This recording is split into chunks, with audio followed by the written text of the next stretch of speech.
Competitive സോളിലേക്ക് സ്വാഗതം. 5ാം class SCERT സീരീസിലെ science സീരീസിലെ പാർട്ട് 5 ക്ലാസ്സാണിത്.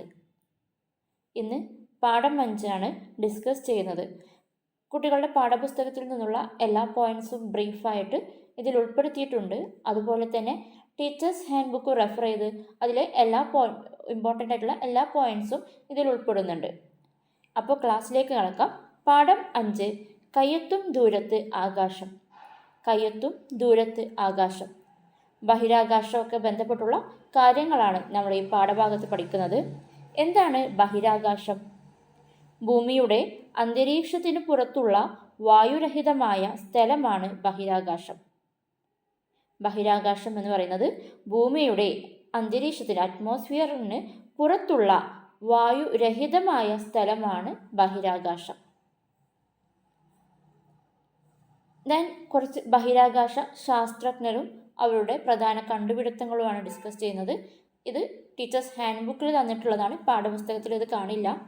ബഹിരാകാശ ശാസ്ത്രജ്ഞർ ഗലീലിയോ ഗലീലി.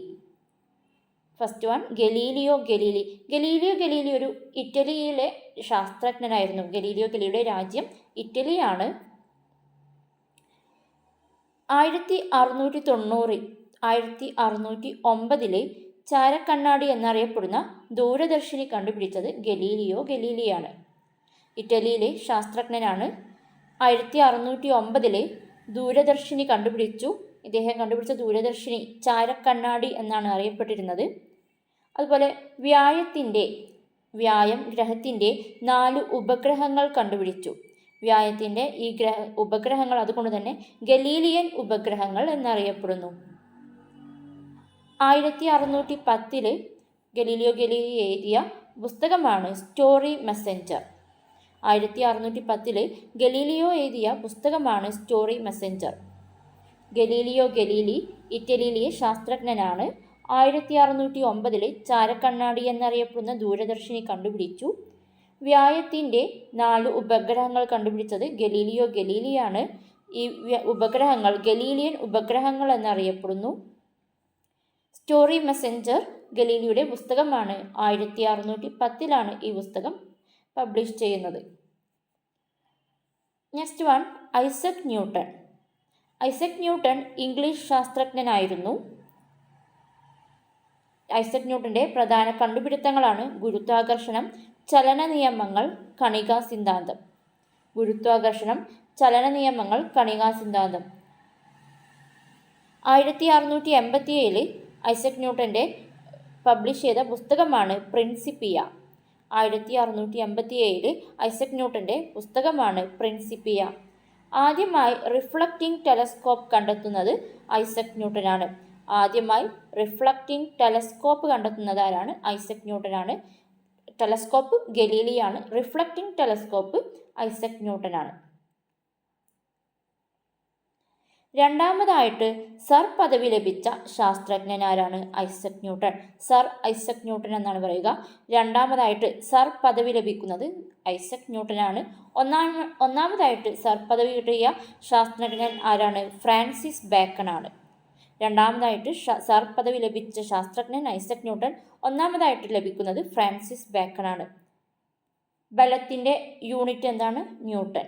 ബലത്തിൻ്റെ യൂണിറ്റ് ന്യൂട്ടനോടുള്ള ബഹുമാനാർത്ഥം ആണ് ന്യൂട്ടൺ എന്ന് വന്നത്. സർ ഐസക് ന്യൂട്ടൺ ഇംഗ്ലീഷ് ശാസ്ത്രജ്ഞനാണ്. കണ്ടുപിടുത്തങ്ങളാണ് ഗുരുത്വാകർഷണം, ചലന നിയമങ്ങൾ, കണികാ സിദ്ധാന്തം. 1657 പ്രസിദ്ധീകരിച്ച പുസ്തകമാണ് പ്രിൻസിപ്പിയ. ആദ്യമായി റിഫ്ലക്റ്റിംഗ് ടെലസ്കോപ്പ് കണ്ടെത്തുന്നത് ഐസക് ന്യൂട്ടനാണ്. രണ്ടാമതായിട്ട് സർ പദവി ലഭിച്ച ശാസ്ത്രജ്ഞൻ ഐസക് ന്യൂട്ടൺ. ആദ്യമായിട്ട് ലഭിച്ചത് ഫ്രാൻസിസ് ബേക്കൺ. ബലത്തിൻ്റെ unit newton. Then Albert Einstein. ജർമ്മനിയിലെ ശാസ്ത്രജ്ഞനായിരുന്നു ആൽബർട്ട് ഐൻസ്റ്റീൻ. പൊതു ആപേക്ഷിക സിദ്ധാന്തം കണ്ടുപിടിക്കുന്നത് ആൽബർട്ട് ഐൻസ്റ്റീനാണ്. E=mc² ആൽബർട്ട് ഐൻസ്റ്റീൻ കണ്ടുപിടിച്ച സമവാക്യമാണ്. 1921 ഫോട്ടോ ഇലക്ട്രിക് എഫക്റ്റിൽ പുതിയ നിയമം കണ്ടുപിടുത്തത്തിനാണ് ആൽബർട്ട് ഐൻസ്റ്റീന് ഫിസിക്സിൽ നോബൽ സമ്മാനം ലഭിക്കുന്നത്. ആധുനിക ഭൗതികശാസ്ത്രത്തിൻ്റെ പിതാവ് എന്നറിയപ്പെടുന്നത് ആൽബർട്ട് ഐൻസ്റ്റീൻ ആണ്. ആൽബർട്ട് ഐൻസ്റ്റീൻ ജർമ്മനിയിലെ ശാസ്ത്രജ്ഞനായിരുന്നു. പൊതു ആപേക്ഷിക സിദ്ധാന്തം കണ്ടെത്തിയത് ആൽബർട്ട് ഐൻസ്റ്റീൻ. ആൽബർട്ട് ഐൻസ്റ്റീൻ്റെ പ്രധാനപ്പെട്ട ഒരു സമവാക്യമാണ് E=mc². 1921 നോബൽ സമ്മാനം ലഭിക്കുന്നത്. ഫിസിക്സിലാണ് നോബൽ സമ്മാനം ലഭിച്ചത്. ഫോട്ടോ ഇലക്ട്രിക് എഫക്റ്റിലെ പുതിയ നിയമം കണ്ടെത്തിയതിനാണ് നോബൽ സമ്മാനം ലഭിച്ചത്. ആധുനിക ഭൗതിക ശാസ്ത്രത്തിൻ്റെ പിതാവ്, father of modern physics, Albert Einstein ആണ്. Then Stephen Hawking. Stephen Hawking British ശാസ്ത്രജ്ഞനായിരുന്നു. Brief history of time Stephen ഹോക്കിങ്ങിൻ്റെ പ്രബന്ധമാണ്. സ്റ്റീഫൻ ഹോക്കിങ്ങിൻ്റെ ഡോക്ടറേറ്റ് നേടിയെടുത്ത പ്രബന്ധമാണ് singularities and geometry of space time. Singularities and geometry of space time. അറിയാം, Stephen Hawking ഒരു അസുഖം ബാധിച്ച ഒരാളായിരുന്നു. അദ്ദേഹത്തിൻ്റെ രോഗം ഏതാണ്? Amyotrophic lateral sclerosis. Stephen Hawking British ശാസ്ത്രജ്ഞനായിരുന്നു. ബ്രീഫ് ഹിസ്റ്ററി ഓഫ് ടൈം ആണ് സ്റ്റീഫൻ ഹോക്കിങ്ങിൻ്റെ പുസ്തകം. സ്റ്റീഫൻ ഹോക്കിങ്ങിന് ഡോക്ടറേറ്റ് നേടിക്കൊടുത്ത പ്രബന്ധമാണ് singularities and geometry of space time. ഇദ്ദേഹത്തെ ബാധിച്ചിരുന്ന രോഗമാണ് അമയോട്രോപിക് ലാറ്ററൽ സ്ക്ലീറോസിസ്.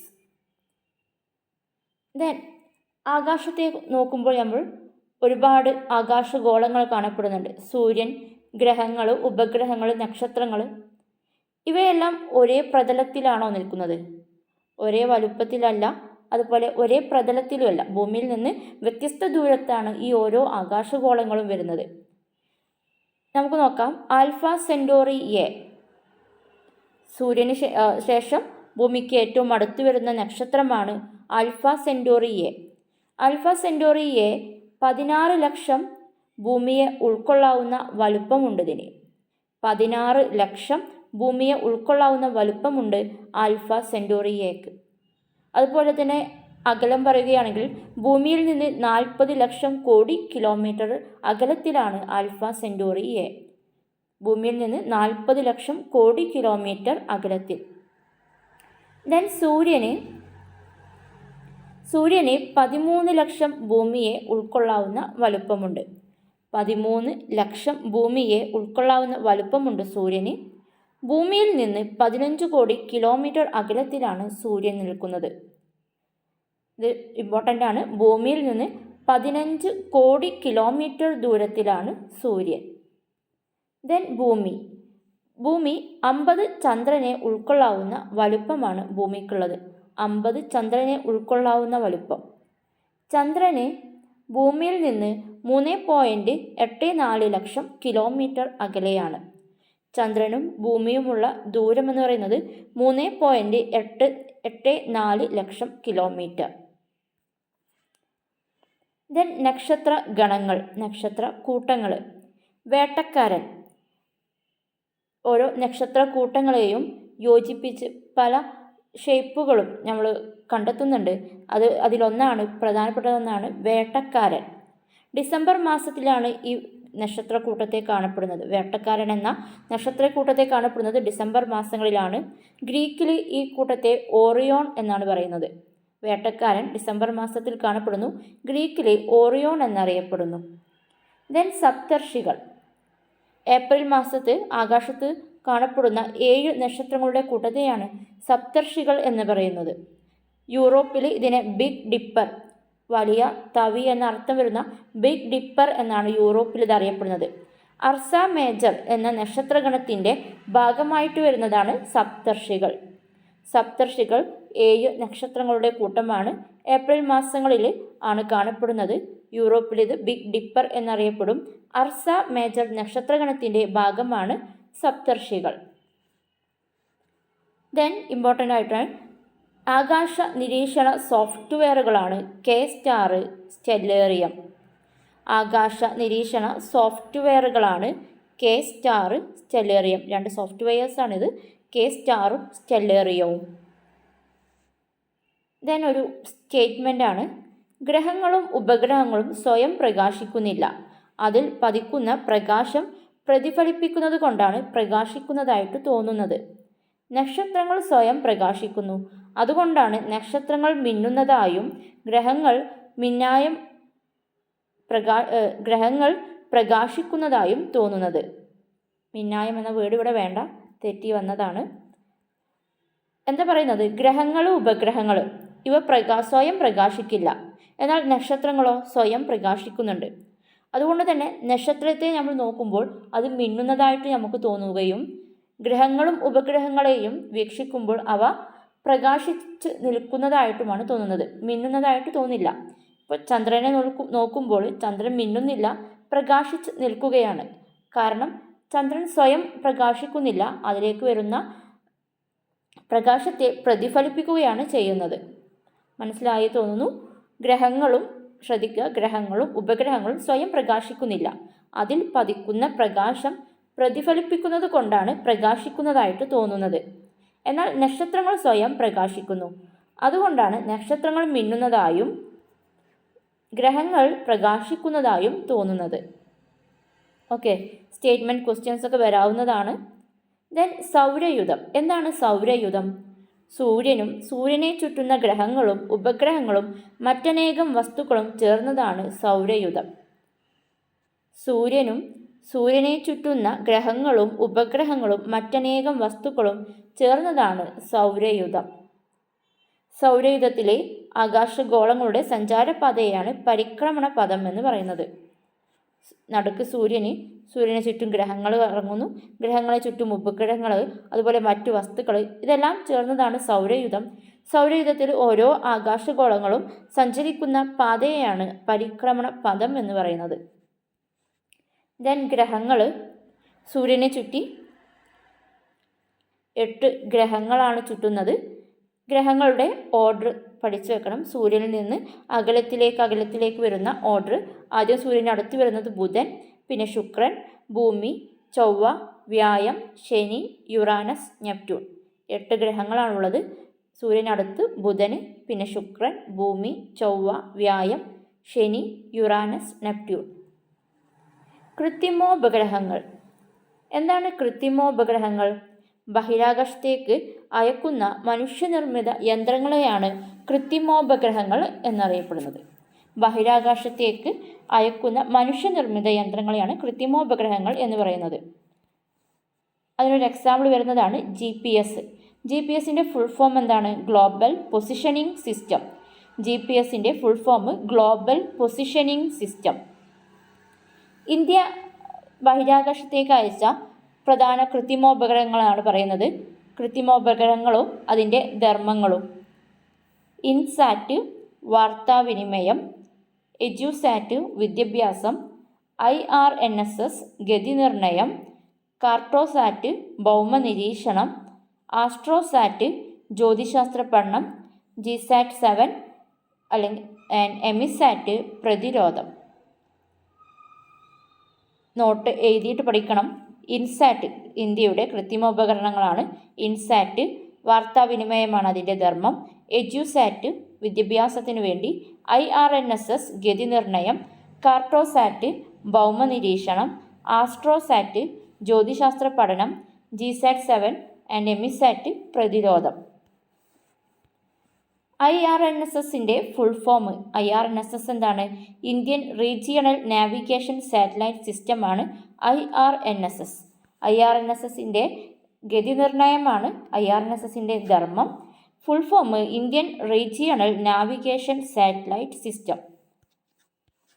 GPS-ന് സമാനമായിട്ടുള്ള ഇന്ത്യൻ സംവിധാനമാണ് എന്ത്? IRNSS. GPS-ന് സമാനമായിട്ട് ഇന്ത്യ നിർമ്മിച്ചതാണ് IRNSS Indian regional navigation satellite system. 7 ഉപഗ്രഹങ്ങളുടെ ഒരു കൂട്ടമാണ് IRNSS. ഇതിനെ നാവിക് എന്നും പറയും. IRNSS-നെ നാവിക് എന്നും പറയും. നാവിഗേഷൻ വിത്ത് ഇന്ത്യൻ കോൺസ്റ്റലേഷൻ എന്നാണ് ഇതിൻ്റെ full form. Navigation with Indian constellation. IRNSS മനസ്സിലായി. ദെൻ ഭുവൻ. ഇന്ത്യൻ ഉപഗ്രഹാധിഷ്ഠിത മാപ്പിംഗ് ടൂൾ സോഫ്റ്റ്വെയർ ആണ്. ഇന്ത്യൻ ഉപഗ്രഹാധിഷ്ഠിത മാപ്പിംഗ് ടൂൾ സോഫ്റ്റ്വെയർ ആണ് ഭുവൻ. സ്ഥാപിച്ചത് ISRO ആണ്. 2009 മാർച്ചിലാണ് നിലവിൽ വരുന്നത്. ഗൂഗിൾ എർത്തിന് പകരം ഇന്ത്യ സ്വയം നിർമ്മിച്ച ഒരു സോഫ്റ്റ്വെയർ ആണ് ഭുവൻ. ഗൂഗിൾ എർത്ത് എന്ന് പറയുന്ന സോഫ്റ്റ്വെയറിന് പകരം ഇന്ത്യ തദ്ദേശീയമായിട്ട് നിർമ്മിച്ചതാണ് ഉപഗ്രഹാധിഷ്ഠിത മാപ്പിംഗ് ടൂൾ സോഫ്റ്റ്വെയർ ആണ് ഭുവൻ. സ്ഥാപിച്ചത് ISRO. 2009 മാർച്ചിലാണ് സ്ഥാപിക്കുന്നത്. Then ISRO, Indian space research organisation. ഇന്ത്യയുടെ ബഹിരാകാശ സ്ഥാപനമാണ് ISRO. ഇന്ത്യൻ സ്പേസ് റിസർച്ച് ഓർഗനൈസേഷനാണ് ഫുൾ ഫോം. ദെൻ ഇന്ത്യക്ക് ഉള്ളതുപോലെ തന്നെ ഓരോ രാജ്യങ്ങൾക്കും ബഹിരാകാശ സ്ഥാപനങ്ങളുണ്ട്. അതിൽ അന്താരാഷ്ട്രമായിട്ടുള്ള ബഹിരാകാശ നിലയമാണ് ISS. പ്രത്യേക രാജ്യത്തിൻ്റെ അല്ല, അന്താരാഷ്ട്ര ബഹിരാകാശ നിലയമാണ് ISS. ഇന്ത്യയുടേത് ISRO, അമേരിക്കയുടേത് നാസ.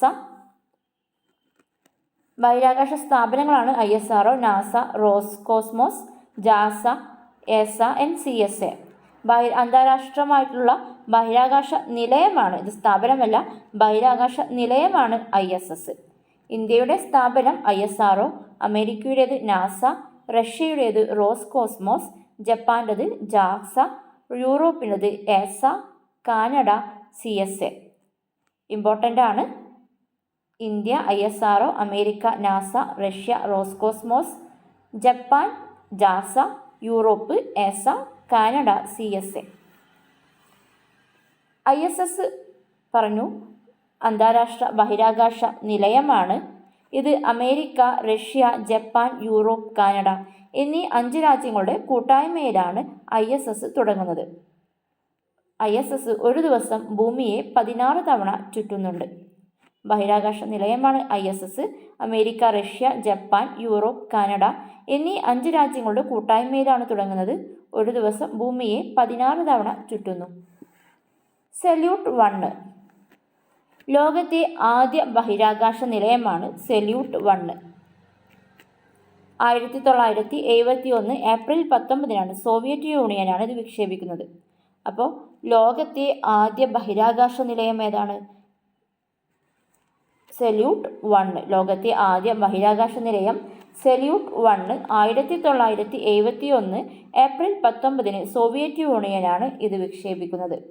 ദെൻ സ്കൈ ലാബ്, അമേരിക്കയുടെ ആദ്യ ബഹിരാകാശ നിലയമാണ് sky lab.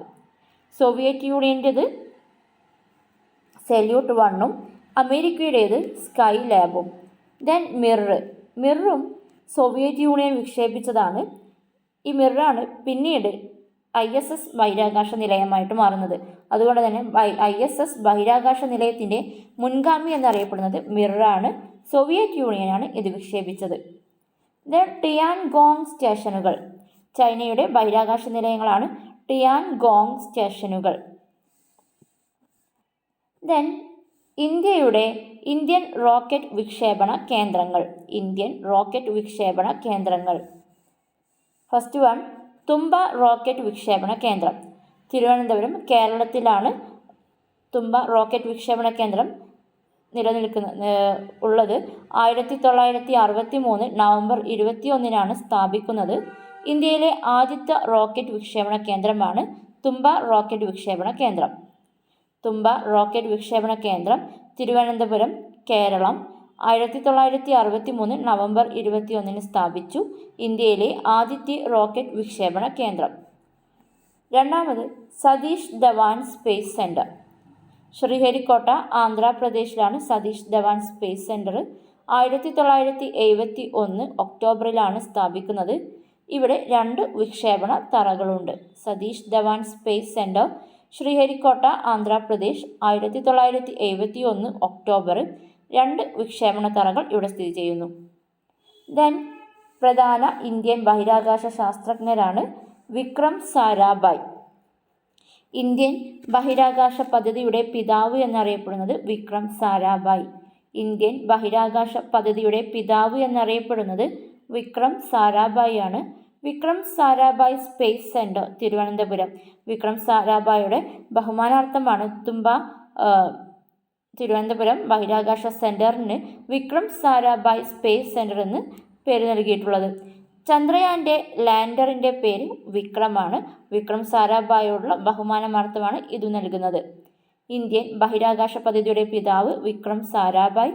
Vikram Sarabhai space centre Thiruvananthapuram. ചന്ദ്രയാൻ്റെ ലാൻഡർ വിക്രം. സതീഷ് ധവാൻ ISROയുടെ മുൻ ചെയർമാനായിരുന്നു സതീഷ് ധവാൻ. സതീഷ് ധവാൻ അദ്ദേഹത്തോടുള്ള ബഹുമാനാർത്ഥമാണ് ശ്രീഹരിക്കോട്ടയിൽ സതീഷ് ധവാൻ സ്പേസ് സെൻറ്റർ എന്ന് പേര് നൽകുന്നത്. ദെൻ ചന്ദ്രയാത്ര. മനുഷ്യൻ ആദ്യമായി ചന്ദ്രനിലെത്തുന്നത് 1969 ജൂലൈ 21 അമേരിക്കയുടെ നാസയാണ് ഇത് നടത്തുന്നത്. 1969 ജൂലൈ 21 അമേരിക്കയുടെ നാസയുടെ നേതൃത്വത്തിൽ ചന്ദ്രയാൻ ദൗത്യം നടക്കുന്നു. ആളുകളെ കൊണ്ടുപോയ പേടകം അപ്പോളോ 11 നീൽ ആംസ്ട്രോങ്ങും എഡ്വിനുമാണ് ചന്ദ്രനിൽ ഇറങ്ങിയത്. പേടകം നിയന്ത്രിച്ചത് മൈക്കൽ കോളിൻസ്. ആദ്യ മനുഷ്യ ചാന്ദ്ര ദൗത്യമാണ് 1969 ജൂലൈ 21 നാസ അമേരിക്കയാണ് ചാന്ദ്രദൗത്യം നടത്തിയത്. പേടകം അപ്പോളോ 11 നീൽ ആംസ്ട്രോങ്ങും എഡ്വിൻ ആൾഡ്രിനും ചന്ദ്രനിൽ ഇറങ്ങുകയും പേടകം നിയന്ത്രിച്ചത് മൈക്കൽ കോളിൻസുമാണ്. അന്താരാഷ്ട്ര ബഹിരാകാശ വാരം. അന്താരാഷ്ട്ര തലത്തിൽ ബഹിരാകാശ വാരമായിട്ട് ആചരിക്കുന്നത് ഒക്ടോബർ 4 മുതൽ ഒക്ടോബർ 10 വരെയാണ്. ഒക്ടോബർ 4 മുതൽ ഒക്ടോബർ 10 വരെ. ഒക്ടോബർ 4-ൻ്റെയും ഒക്ടോബർ 10-ൻ്റെയും പ്രത്യേകത പഠിച്ചിരിക്കണം. ഒക്ടോബർ 4 എന്ന് പറയുന്നത് 1957 ഒക്ടോബർ 4 സോവിയറ്റ് യൂണിയൻ ആദ്യ കൃത്രിമോപഗ്രഹമായ സ്പുട്നിക് 1 വിക്ഷേപിക്കുന്നത്. 1957 ഒക്ടോബർ 4 സോവിയറ്റ് യൂണിയൻ ആദ്യ കൃത്രിമോപഗ്രഹമായ സ്പുട്നിക് 1 വിക്ഷേപിക്കുന്നത്. 1967 ഒക്ടോബർ 10 അന്താരാഷ്ട്ര ബഹിരാകാശ ഉടമ്പടി നടക്കുന്നത്. 1967 ഒക്ടോബർ 10 അന്താരാഷ്ട്ര ബഹിരാകാശ ഉടമ്പടി നടത്തുന്നത്. അതുകൊണ്ട് തന്നെ ഒക്ടോബർ 4 മുതൽ ഒക്ടോബർ 10 വരെ അന്താരാഷ്ട്ര ബഹിരാകാശ വാരമായിട്ട് ആചരിക്കുന്നു. ഇന്ത്യയുടെ ചാന്ദ്രദൗത്യങ്ങൾ. ഇന്ത്യ 3 തവണ ചാന്ദ്രദൗത്യങ്ങൾ നടത്തി. ചന്ദ്രയാൻ 1 2008 ഒക്ടോബർ 22 ചന്ദ്രയാൻ 1 വിക്ഷേപിക്കുന്നത്. ശ്രീഹരിക്കോട്ടയിൽ നിന്നാണ് വിക്ഷേപണം നടക്കുന്നത്. ചന്ദ്രൻ്റെ 100 കിലോമീറ്റർ അകലെയുള്ള പരിക്രമണ പഥത്തിലൂടെ സഞ്ചരിച്ച് പഠനം നടത്തുന്നതിന് വേണ്ടിയാണ് ചന്ദ്രയാൻ 1 വിക്ഷേപിക്കുന്നത്. ചന്ദ്രയാൻ 1 2008 ഒക്ടോബർ 22 വിക്ഷേപണം. ശ്രീഹരിക്കോട്ടയിൽ നിന്ന് ചന്ദ്രൻ്റെ 100 കിലോമീറ്റർ അകലെയുള്ള പരിക്രമണ പഥത്തിലൂടെ സഞ്ചരിച്ച് പഠനം നടത്തി. ചന്ദ്രയാൻ 2 2019 ജൂലൈ 22 വിക്ഷേപണം നടക്കുന്നത്. 2019 ജൂലൈ 22 ഇത് ചന്ദ്രനിൽ ഇറങ്ങി ചന്ദ്രനിലെ മണ്ണ്, പാറ എന്നിവയെക്കുറിച്ച് പഠനം നടത്തുന്നതിനാണ് വിക്ഷേപണം ചെയ്യുന്നത്. 2019 ജൂലൈ 22 ചന്ദ്രയാൻ 2 ചന്ദ്രനിലെ മണ്ണ്, പാറ എന്നിവയെക്കുറിച്ചുള്ള പഠനം നടത്തി. ചന്ദ്രയാൻ 3 2023 ജൂലൈ 14 ചന്ദ്രയാൻ 3 വിക്ഷേപണം. ചന്ദ്രൻ്റെ ദക്ഷിണ ധ്രുവത്തിൽ ഇറങ്ങിയ ആദ്യ പേടകമാണ്. ലോകത്തിലെ തന്നെ ചന്ദ്രൻ്റെ ദക്ഷിണ ധ്രുവത്തിൽ ഇറങ്ങിയ ആദ്യ പേടകം ഇന്ത്യയുടേതാണ്. ചന്ദ്രയാൻ 3 ഇറങ്ങിയത്. 2023 ആഗസ്റ്റ് 23 ചന്ദ്ര ഉപരിതലത്തിൽ ഇറങ്ങുന്നു. റോവറാണ് ചന്ദ്രയാൻ 3 റോവർ എന്ന ഭാഗമാണ് ചന്ദ്രനിലൂടെ സഞ്ചരിച്ച് പഠനം നടത്തിയത്. ചന്ദ്രയാൻ 3 2023 ജൂലൈ 14 വിക്ഷേപണം. ചന്ദ്രൻ്റെ ദക്ഷിണ ധ്രുവത്തിൽ ഇറങ്ങിയ ആദ്യ പേടകമാണ്. 2023 ആഗസ്റ്റ് 23 ചന്ദ്ര ഉപരിതലത്തിൽ ഇറങ്ങുന്നത്. റോവർ ചന്ദ്രനിലൂടെ സഞ്ചരിച്ച് പഠനം നടത്തി. മറ്റ് ഇന്ത്യൻ പദ്ധതികൾ. ചന്ദ്രദൗത്യമല്ലാതെ മറ്റു ദൗത്യങ്ങളാണ്. മംഗൾയാൻ ചൊവ്വ പര്യവേഷണമാണ്. ആദിത്യ L1 സൗര പര്യവേഷണം. ഗഗൻയാൻ ബഹിരാകാശ പര്യവേഷണം. മറ്റ് ഇന്ത്യൻ പദ്ധതികളാണ് മംഗൾയാൻ ചൊവ്വ പര്യവേഷണം, ആദിത്യ L1 സൗര പര്യവേഷണം, ഗഗൻയാൻ ബഹിരാകാശ പര്യവേഷണം. ഇതിലോരോന്നും നോക്കാം. മംഗൾയാൻ മംഗൾയാൻ ചൊവ്വ പര്യവേഷണമാണ്. മാർസ് ഓർബിറ്റൽ മിഷൻ എന്നാണ് ഇതിൻ്റെ ഔദ്യോഗിക നാമം. MOM എന്ന് പറയും, മാർസ് ഓർബിറ്റൽ മിഷൻ. 2013 നവംബർ 5-നാണ് വിക്ഷേപണം. ഇന്ത്യയുടെ ആദ്യ ചൊവ്വ ദൗത്യമാണ്. 2014 സെപ്റ്റംബർ 24-ന് ഭ്രമണപഥത്തിൽ എത്തി. ചൊവ്വയെ ദൗത്യം നടത്തുന്ന 5ാമത്തെ രാജ്യമാണ് ഇന്ത്യ. ചൊവ്വയിലെ ജലസാന്നിധ്യം, അന്തരീക്ഷ ഘടന എന്നിവയെക്കുറിച്ച് പഠിക്കാനാണ് മംഗൾയാൻ വിക്ഷേപിക്കുന്നത്. PSLV XL റോക്കറ്റാണ് വിക്ഷേപിക്കുന്നത്. 7 നിരീക്ഷണ ഉപകരണങ്ങളാണ് മംഗൾയാനിൽ ഉണ്ടായിരുന്നത്. അതിൽ പ്രധാനപ്പെട്ട 3 ഇൻഫ്രാറെഡ് സെൻസിറ്റീവ് ഉപകരണം, ആൽഫ ഫോട്ടോമീറ്റർ എന്ന് പറയുന്നത് ഹൈഡ്രജൻ സാന്നിധ്യം പഠിക്കാൻ വേണ്ടിയിട്ടാണ്. Then methane sensor. മംഗൾയാൻ ഔദ്യോഗിക നാമം Mars orbital mission MOM. 2013 November 5-നാണ് വിക്ഷേപണം. ഇന്ത്യയുടെ ആദ്യ ചൊവ്വ ദൗത്യം. 2014 സെപ്റ്റംബർ 24-നാണ് ഭ്രമണപഥത്തിലെത്തുന്നത്. ചൊവ്വ ദൗത്യം നടത്തുന്ന 5ാമത്തെ രാജ്യമാണ് ഇന്ത്യ. ചൊവ്വയിലെ ജലസാന്നിധ്യം, അന്തരീക്ഷ ഘടന എന്നിവയെക്കുറിച്ചാണ് പഠിക്കുന്നത്. വിക്ഷേപണം നടത്തിയ റോക്കറ്റ് PSLV XL. 7 നിരീക്ഷണ ഉപകരണങ്ങളാണ് ഉണ്ടായിരുന്നത്. പ്രധാനപ്പെട്ട 3 ഇൻഫ്രാറെഡ് സെൻസിറ്റീവ് ഉപകരണം, ആൽഫ ഫോട്ടോമീറ്റർ ഹൈഡ്രജൻ സാന്നിധ്യത്തെക്കുറിച്ച് പഠിക്കാൻ, മീഥേൻ സെൻസർ. ദെൻ ഗഗൻയാൻ ബഹിരാകാശ പര്യവേഷണമാണ്.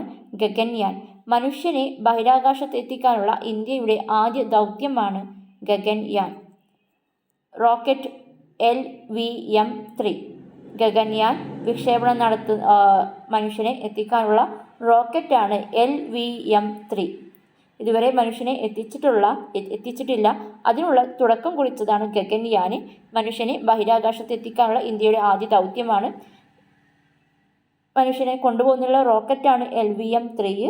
റഷ്യയുടെ സഹകരണത്തോടുള്ള ദൗത്യമാണ് Gaganyaan. Then Aditya L1. First observatory class ദൗത്യമാണ് Aditya L1.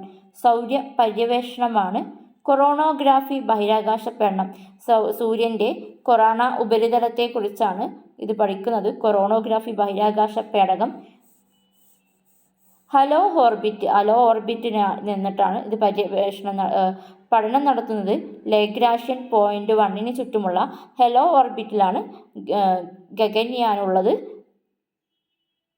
ഗഗൻയാനല്ല Aditya L1. 2023 September 2-നാണ് ആദിത്യ L1 വിക്ഷേപിക്കുന്നത്. ഫസ്റ്റ് ഒബ്സർവേറ്ററി ക്ലാസ് ദൗത്യമാണ് ആദിത്യ L1. കൊറോണോഗ്രാഫി ബഹിരാകാശ പേടകം. ഹെലോ ഓർബിറ്റിൽ ലഗ്രാഷ്യൻ പോയിന്റ് 1-ന് ചുറ്റുമുള്ള ഹെലോ ഓർബിറ്റിലാണ് ഉള്ളത്. 2023 സെപ്റ്റംബർ 2-നാണ് വിക്ഷേപണം നടത്തുന്നത്. ഇത്രയൊക്കെയാണ് ഈ പാഠഭാഗത്ത് വരുന്നത്. പുസ്തകത്തെയും ടീച്ചേഴ്സ് ഹാൻഡ് ബുക്കിലെ എല്ലാ ഇമ്പോർട്ടൻ്റ് ആയിട്ടുള്ള ചോദ്യങ്ങളും അതുപോലെ സ്റ്റേറ്റ്മെൻറ്റിന് ക്വസ്റ്റ്യൻസ് ആയിട്ട് വരാൻ സാധ്യതയുള്ള എല്ലാ സ്റ്റേറ്റ്മെൻറ്റുകളും ഇതിൽ ഉൾപ്പെടുത്തിയിട്ടുണ്ട്. തുടർന്ന് ഈ പാഠം ഇവിടെ പൂർത്തിയാവാണ്. തുടർന്നുള്ള പാഠഭാഗങ്ങൾക്ക് വേണ്ടിയിട്ട് ചാനൽ നിങ്ങൾ തീർച്ചയായിട്ടും സബ്സ്ക്രൈബ് ചെയ്ത് വെക്കുക. Thank you.